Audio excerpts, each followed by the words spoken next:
Hello welcome back to my YouTube channel. അപ്പോൾ ആദ്യം നമുക്ക് പാനിലേക്ക് കുറച്ച് എണ്ണ ചേർക്കാം. അതിനുശേഷം ഞാൻ കുറച്ച് കടുക് ചേർത്തിട്ടുണ്ട്. കടുക് ഒന്ന് പൊട്ടി വന്നതിന് ശേഷം ഇതിലേക്ക് ഉഴുന്നും കൂടെ ചേർക്കാം. ഇതൊരു 30 സെക്കൻഡ്സ് ഒന്ന് മിക്സ് ചെയ്തിട്ട് നമുക്ക് ആദ്യം ഇതിലേക്ക് കുറച്ച് കറിവേപ്പില ചേർക്കാം. എന്നിട്ട് ഞാൻ കുറച്ച് പച്ചമുളക് 2 പച്ചമുളക് ചെറുതായിട്ട് കട്ട് ചെയ്തും കൂടി ചേർത്തിട്ടുണ്ട്. എന്നിട്ട് നമുക്ക് ഇതിലേക്ക് ക്യുമിൻ സീഡും കൂടെ ആഡ് ചെയ്യാം. ക്യുമിൻ സീഡ് കളർ ഒന്ന് ചെറുതായിട്ട് മാറിയ ശേഷം 4 തൊട്ട് 5 ചോപ്പ് ചെയ്ത് വെളുത്തുള്ളി ചേർത്തിട്ടുണ്ട്. അതിനുശേഷം ഒരു മീഡിയം സൈസ് ഉള്ളിയും കൂടെ ഞാനിത് ചോപ്പ് ചെയ്തിട്ട് ചേർത്തിട്ടുണ്ട്. ഇതെല്ലാം നന്നായിട്ടൊന്ന് മിക്സ് ചെയ്യാം. ഉള്ളി ഒന്ന് ട്രാൻസ്ലൂസൻ്റ് ആവുന്ന വരെ വെച്ചാൽ മതി. ഉപ്പ് ആവശ്യത്തിന് ചേർക്കാം കേട്ടോ. എന്നിട്ട് നന്നായിട്ടൊന്ന് മിക്സ് ചെയ്ത് കൊടുക്കാം.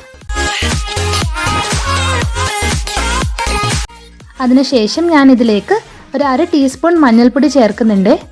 മഞ്ഞൾപ്പൊടിയുടെ ഒരു കുത്ത് മണം മാറുന്ന വരെ ഒന്ന് സോട്ട് ചെയ്തെടുക്കാം. അതിനുശേഷം ഇതിലേക്ക് ഞാൻ തേങ്ങ ചെറുവിയതാണ് ചേർക്കുന്നത്. ഒരു 4 തൊട്ട് 5 ടേബിൾ സ്പൂൺ തേങ്ങയാണ് ഞാൻ ഇതിനകത്ത് ആഡ് ചെയ്തിട്ടുണ്ട്. ഓൾമോസ്റ്റ് ഒരു 1/2 കപ്പിൽ നിന്ന് കുറച്ചും കൂടി കൂടുതൽ ആവാം. എന്നിട്ട് നന്നായിട്ടൊന്ന് മിക്സ് ചെയ്ത് കൊടുക്കാം. അടുത്തത് ഇതിലേക്ക് ചേർക്കാൻ പോകുന്നത് ചീരയാണ്. നന്നായിട്ട് കഴുകി വെച്ച ചീര ചെറുതായിട്ട് കട്ട് ചെയ്തിട്ട് ഇതിലേക്ക് ഞാൻ ചേർക്കുന്നുണ്ട്. നിങ്ങൾക്ക് ചീരയുടെ പകരം ഇതിലേക്ക് പാലക്കും ചേർക്കാം. ഈ തവണ ഞാൻ ചീരയാണ് എടുത്തിരിക്കണേ. ഈ സമയത്ത് ഫ്ലെയിം നമ്മൾ ഹൈയിൽ വെക്കാതിരിക്കാൻ ശ്രദ്ധിക്കുക.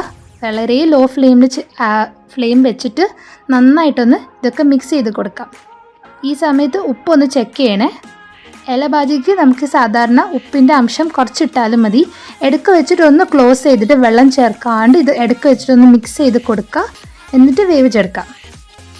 ഈ നേരത്തെ തന്നെ ഞാൻ കുക്കറിൽ ഒരു 1/2 കപ്പ് ചനാഡാൽ ഞാൻ സോക്ക് ചെയ്ത് വെച്ചത് ഒന്ന് വിസിലടിച്ച് വെച്ചിട്ടുണ്ട്. ഒരു 4 to 5 വിസിൽസാണ് ചനാഡാൽ ഇവിടെ കുക്ക് ചെയ്ത് വെച്ചിട്ടുള്ളത്. അത് ഡ്രെയിൻ ചെയ്തിട്ട് അത് നമുക്കിതിലേക്ക് ആഡ് ചെയ്യാം. ചനാഡാലിൻ്റെ പകരം നിങ്ങൾക്ക് തുവർഡാലാണെങ്കിലും യൂസ് ചെയ്യാം. ഇതെല്ലാം നന്നായിട്ടൊന്ന് ഇളക്കി കൊടുക്കാം നമുക്ക്. ഇത്രയേ ഉള്ളൂ.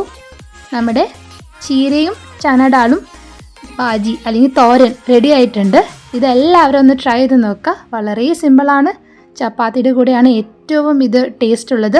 നിങ്ങൾക്ക് വേണമെങ്കിൽ ചപ്പാത്തിയുടെ കൂടെയോ ചോറിൻ്റെ കൂടെയോ എന്തിൻ്റെ കൂടെയാണെങ്കിലും ഇത് ട്രൈ ചെയ്യാം.